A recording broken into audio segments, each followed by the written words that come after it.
नमस्कार दोस्तों, आज के इस वीडियो में हम UGC net JRF Hindi paper 2 के हिंदी साहित्य का न्यू टॉपिक शुरू कर रहे हैं। पहला टॉपिक है हिंदी भाषा और उसका विकास। इसमें आज हम दो टॉपिक करेंगे। पहला टॉपिक है हिंदी का ऐतिहासिक पृष्ठभूमि और दूसरा टॉपिक है हिंदी का भौगोलिक विस्तार। तो चलिए शुरू करते हैं। पहला टॉपिक है हिंदी का ऐतिहासिक पृष्ठभूमि। पहला प्रश्न है इसमें, ईसा की किस शताब्दी में अपभ्रंश का व्यवहार लोक भाषा के अर्थ में होने लगा? अपभ्रंश का व्यवहार लोक भाषा के अर्थ में होने लगा। ऑप्शन है पहली शताब्दी, छठवीं शताब्दी, नवीं शताब्दी, 11वीं शताब्दी। आंसर हो जाएगा इसका 11वीं शताब्दी। ईसा की किस शताब्दी में अपभ्रंश का व्यवहार लोक भाषा के अर्थ में होने लगा? तो ये होने लगा 11वीं शताब्दी में। अपभ्रंश को अवट भाषा भी बोलते हैं।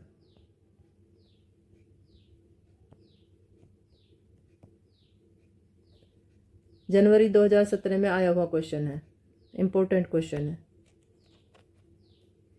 अगला प्रश्न है इसमें, निम्नलिखित में से किस भाषा का विकास शौरसेनी अपभ्रंश से हुआ? गुजराती, पंजाबी, मराठी, सिंधी। किस भाषा का विकास शौरसेनी अपभ्रंश से हुआ? तो ये हुआ गुजराती। आंसर 1। नवंबर 2017 में आया हुआ क्वेश्चन है, इंपॉर्टेंट क्वेश्चन है सारे। शौरसेनी अपभ्रंश से गुजराती भाषा का विकास हुआ। आंसर ए हो जाएगा इसका। शौरसेनी अपभ्रंश से विकसित हुई भाषाएं हैं गुजराती, पश्चिमी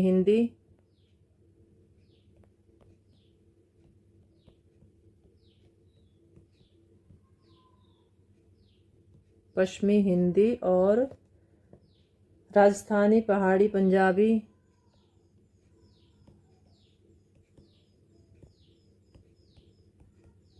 ये सारी शौरसेनी में आती है। अगला प्रश्न है इसमें, निम्नलिखित में से कौन सी भाषा आर्य भाषाओं में शामिल नहीं है? नहीं बताना है इसमें। संस्कृत, प्राकृत, तुर्की, अंग्रेजी आर्य भाषाओं में शामिल नहीं है। तो तुर्की भाषा इसमें शामिल नहीं है। संस्कृत और प्राकृत भारतीय आर्य भाषाओं में तुर्की भाषा शामिल नहीं है। अगला प्रश्न है, निम्नलिखित भाषाओं को उनके विकास क्रम में व्यवस्थित कीजिए। प्राचीन संस्कृत, शौरसेनी, लौकिक संस्कृत, पश्चिमी हिंदी। भाषाओं के उनके विकास क्रम में व्यवस्थित करना है। ए आंसर हो जाएगा इसका पहले आएगा प्राचीन संस्कृत। प्राचीन संस्कृत कब से कब तक है? 1500 ईसा पूर्व से 1000 ईसा पूर्व, ये प्राचीन संस्कृत। फिर आएगा लौकिक संस्कृत। लौकिक संस्कृत का है 1000 ईसा पूर्व से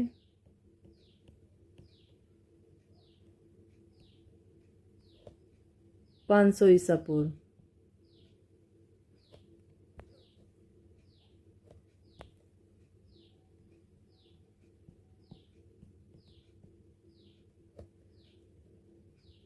शौरसेनी का है तीसरे पे भी। शौरसेनी आएगा 500 ईस्वी से 1000 ईस्वी तक। और पश्चिमी हिंदी का है 1000 ईस्वी के बाद। ये आपको याद होने चाहिए, मोस्ट इम्पोर्टेंट क्वेश्चन है, एग्जाम में पूछे हुए भी हैं। नवंबर 2020 में आ चुका है। अगला प्रश्न है, निम्नलिखित में से कौन सी भाषा आर्य भाषाओं में शामिल नहीं है? नहीं बताना है इसमें। आर्य भाषाओं में शामिल नहीं है। यूनानी, लैटिन, फारसी, अरबी। नवंबर 2021 में आया हुआ क्वेश्चन है। आर्य भाषाओं में शामिल नहीं है अरबी भाषा। अगला प्रश्न है, कामता प्रसाद गुरु के अनुसार हिंदी भाषा की उत्पत्ति के अनुसार सही अनुक्रम बताएं। शोरसैनी, नागर अपभ्रंश, पश्चिमी हिंदी, वर्तमान हिंदी। कामता प्रसाद गुरु के अनुसार निम्नलिखित का हिंदी भाषा की उत्पत्ति के अनुसार सही क्रम लगाना है कि पहले कौन सी भाषा आई। तो इसमें आई है पहले शोरसैनी, फिर आई है नागर अपभ्रंश, फिर आई है पश्चिमी हिंदी और फिर आई है वर्तमान की हिंदी। आंसर ए हो जाएगा इसका। इम्पोर्टेंट क्वेश्चन है। निम्नलिखित में से कौन आर्य भाषाओं में शामिल नहीं है? आर्य भाषाओं में शामिल नहीं है। संस्कृत, अंग्रेजी, अरबी, फारसी। निम्नलिखित में से कौन आर्य भाषाओं में शामिल नहीं है? आंसर है 3, अरबी। अरबी भाषा आर्य भाषाओं में शामिल नहीं है। अगला प्रश्न है, शोरसैनी अपभ्रंश से निकलने वाली आधुनिक भाषा नहीं है। शोरसैनी अपभ्रंश से निकलने वाली आधुनिक भाषा नहीं है। पश्चिमी हिंदी, पूर्वी हिंदी, राजस्थानी हिंदी, गुजराती हिंदी। आंसर है इसका पूर्वी हिंदी। पूर्वी हिंदी शोरसैनी अपभ्रंश प्राचीन भारत के शूरसैन प्रदेश में, जो कि आज वर्तमान ब्रज क्षेत्र की प्रमुख भाषा है। शोरसैनी से ही पश्चिमी हिंदी, राजस्थानी और गुजराती जैसी भाषाओं का विकास हुआ। शोरसैनी से पश्चिमी हिंदी, राजस्थानी और गुजराती भाषाओं का विकास हुआ। पूर्वी हिंदी का विकास अर्धमागधी अपभ्रंश से हुआ। इसमें आती है अर्धमागधी, इसलिए शोरसैनी में नहीं आती। आगे बढ़ते अगले प्रश्न पर। पाली के प्रसिद्ध व्याकरण कच्चायान के अनुसार पाली में कितनी ध्वनियाँ हैं? पाली में कितनी ध्वनियाँ थी? 40, 41, 42, 43। कमेंट बॉक्स में आप भी अपने आंसर देते जाएं ताकि आपको भी पता चले आपकी कितनी तैयारी है। पाली के प्रसिद्ध व्याकरण कच्चायन के अनुसार पाली में कितनी ध्वनियाँ थी? तो आंसर हो जाएगा इसका बी, 41 ध्वनियाँ थी, जिनमें से 8 स्वर थे और 33 व्यंजन।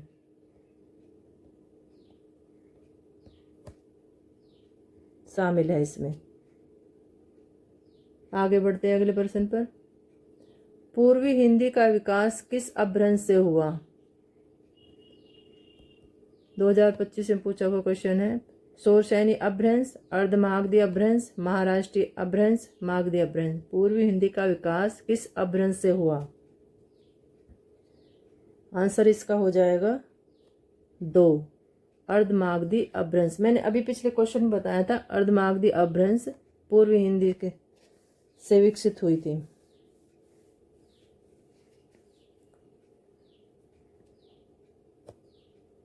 इम्पोर्टेंट क्वेश्चन है सारे ही। अगला प्रश्न है, जनवरी 2026 में आई हुआ कथन है। खड़ी बोली या कोरवी का उद्भव शोरसैनी अपभ्रंश के उत्तरी रूप में हुआ।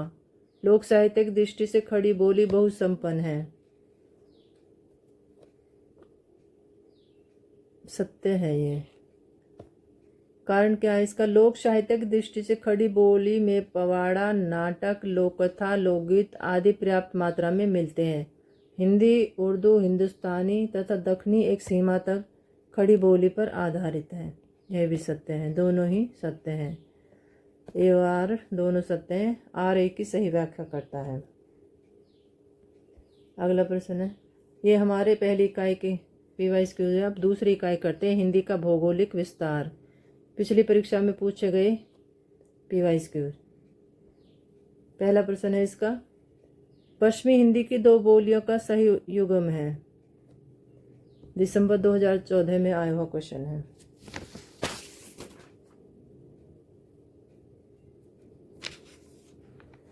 कन्नौजी, ब्रज बघेली, छत्तीसगढ़ी, बागरू, खड़ी बोली, बुंदेली। आंसर हो जाएगा इसका 4, खड़ी बोली, बुंदेली। पश्चिमी हिंदी की 2 बोलियां हैं, खड़ी बोली और बुंदेली। अगला प्रश्न है, अर्धमागधी अपभ्रंश से विकसित बोली है। अर्धमागधी अपभ्रंश से विकसित बोली है। बांगरू, बघेली, ब्रजभाषा, भोजपुरी। अर्धमागधी अपभ्रंश से विकसित बोली है बघेली से। आंसर हो जाएगा इसका 2। अगला प्रश्न है, इनमें से कौन सी बोली ओकार बहुला नहीं है। ओकार बहुला नहीं है, नहीं बताना इसमें। खड़ी बोली, ब्रज, बुंदेली, कन्नौजी। आंसर है 1, खड़ी बोली। खड़ी बोली ओकार बहुला नहीं है। बोली में ओकार बहुलता का मतलब है बोली में ओ ध्वनि का प्रचलन या अधिक उपयोग होना। अधिक उपयोग होना बोली का।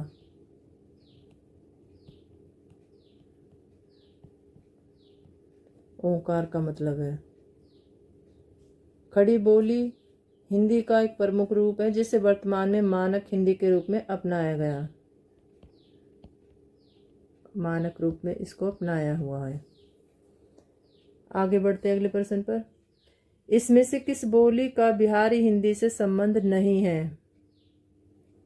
इसमें से किस बोली का बिहारी हिंदी से संबंध नहीं है। अवधी, मगही, भोजपुरी, मैथिली।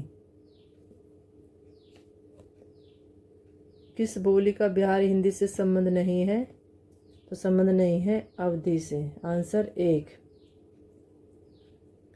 बिहारी हिंदी का संबंध अवधी से नहीं है। अवधी का संबंध लखनऊ के रायबरेली, बाराबंकी, इलाहाबाद क्षेत्र में शामिल है।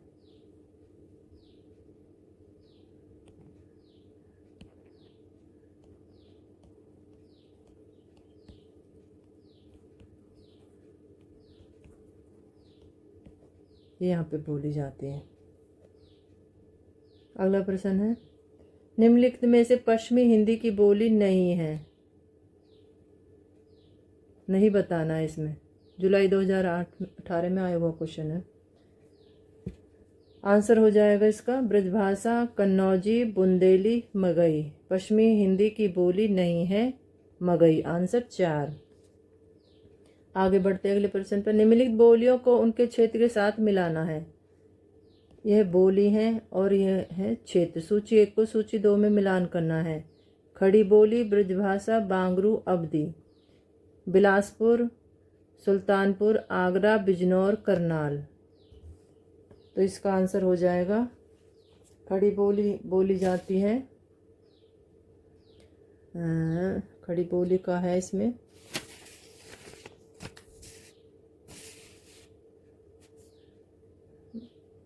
बिजनौर में। इसका हो जाएगा 4। ब्रजभाषा है आगरा में।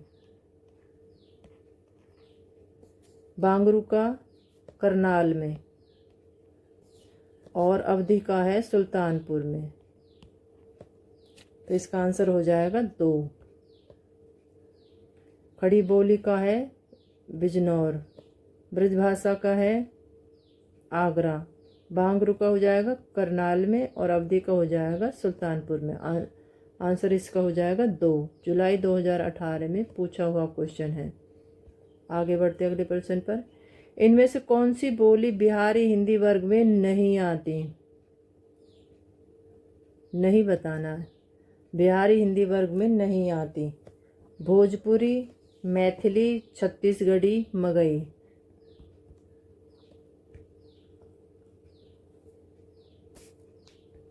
आंसर है इसका छत्तीसगढ़ी।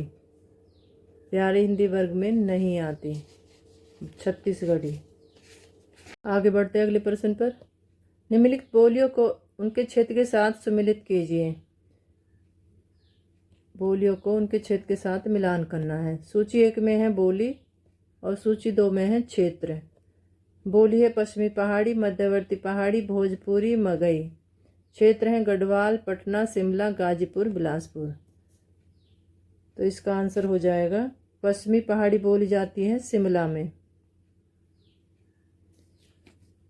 मध्यवर्ती पहाड़ी बोली जाती है गढ़वाल में। भोजपुरी बोली जाती है गाजीपुर में और मगही बोली जाती है पटना में। आंसर इसका हो जाएगा 3। आगे बढ़ते अगले प्रश्न पर। निम्नलिखित में से कौन सी बोली राजस्थान की नहीं है? मेवाती, मंडियाली, मारवाड़ी, मेवाड़ी। राजस्थान की बोली नहीं है। आंसर है मंडियाली। मंडियाली है हिमाचल प्रदेश के मंडी जिले की मंडी घाटी में बोली जाती है। ये बोली जाती है हिमाचल प्रदेश में कि मंडी जिला है उसमें बोली जाती है मंडियाली।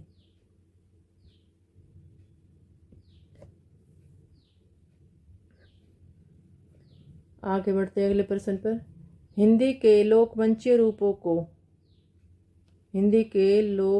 रूपों को प्रचलन की व्याख्या के आधार पर प्रांतों से सम्मिलित कीजिए। लोकमंचीय रूप है सूची 1 में और प्रांत है सूची 2 में। तो सांग, विदेशिया, माछ, ख्याल, मध्य प्रदेश, राजस्थान, हरियाणा, बिहार और गुजरात। तो हिंदी के लोकमंचीय रूपों का प्रचलन प्रमुखता के आधार प्रांतों से मिलाना है। तो सांग हो जाएगा हरियाणा का।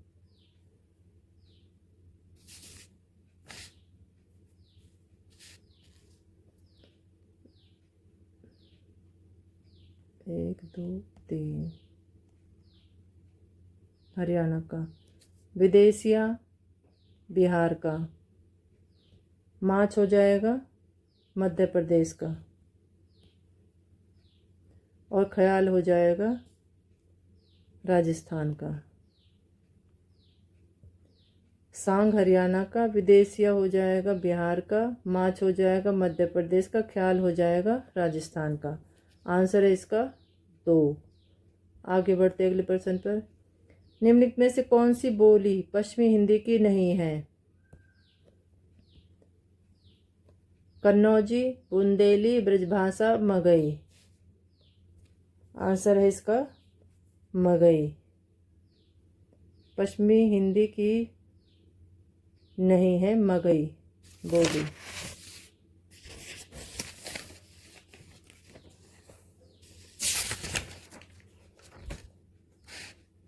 आगे बढ़ते हैं।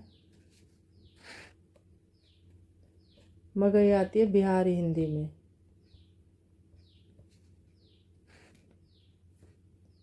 अगला प्रश्न है।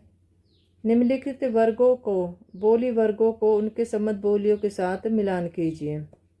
सूची 1 में वर्ग हैं, सूची 2 में बोलियां हैं। पश्चिमी हिंदी, पूर्वी हिंदी, बिहारी हिंदी, राजस्थानी, मेवाती, बुंदेली, बघेली, मगही। ये बोली हैं और ये हैं जहाँ पे बोली जाती है। तो पश्चिमी हिंदी बोली जाती है बुंदेली में। पूर्वी हिंदी बोली जाती है बघेली में। बिहारी हिंदी बोली जाती है मगही में और राजस्थानी हिंदी बोली जाती है मेवाती में। आंसर इसका 2 हो जाएगा।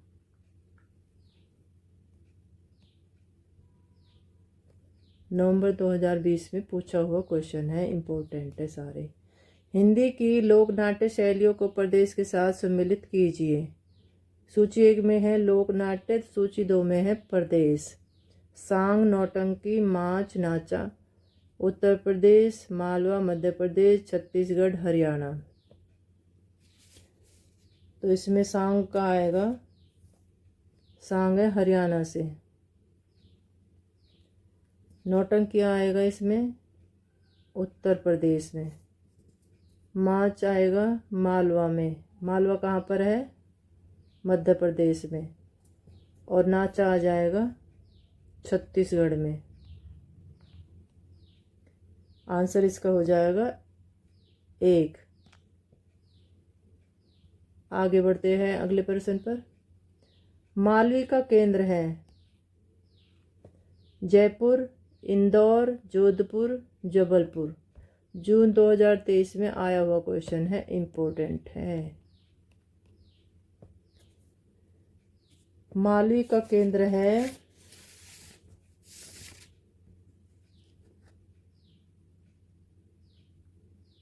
जयपुर। मालवी का केंद्र है जयपुर। और जो राजस्थानी इसकी उपबोली है।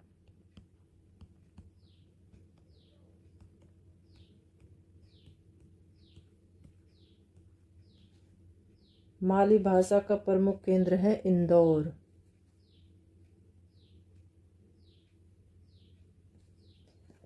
आगे बढ़ते हैं अगले प्रश्न पर। सूची 1 को सूची 2 में मिलान कीजिए। सूची 1 में है बोली, सूची 2 में है क्षेत्र। मारवाड़ी, हाड़ौती, ढूंढानी, मेवाती। क्षेत्र है कोटा, अजमेर, अलवर, जयपुर। दिसंबर 2023 में पूछा हुआ क्वेश्चन है, इम्पोर्टेंट।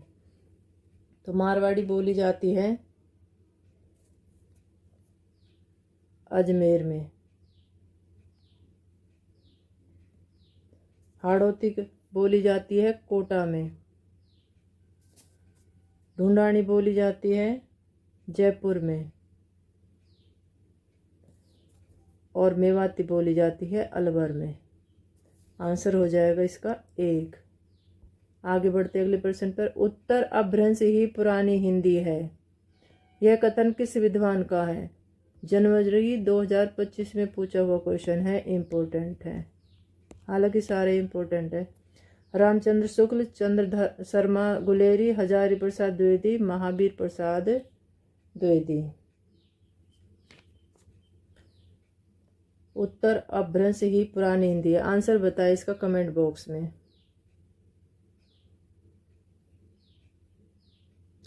आंसर हो जाएगा इसका 2, चंद्रधर शर्मा गुलेरी।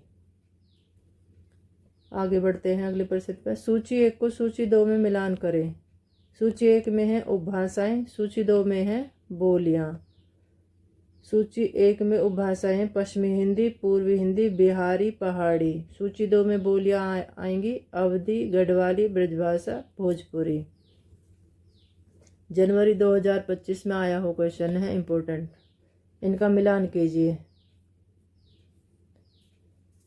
पश्चिमी हिंदी बोली जाती है ब्रजभाषा, ये बोली है और ये इसकी उपबोली है पश्चिमी हिंदी। पूर्वी हिंदी की बोली है अवधी। बिहारी की बोली है भोजपुरी। और गढ़वाली की बोली है, पहाड़ी की बोली है गढ़वाली। आंसर इसका हो जाएगा 2।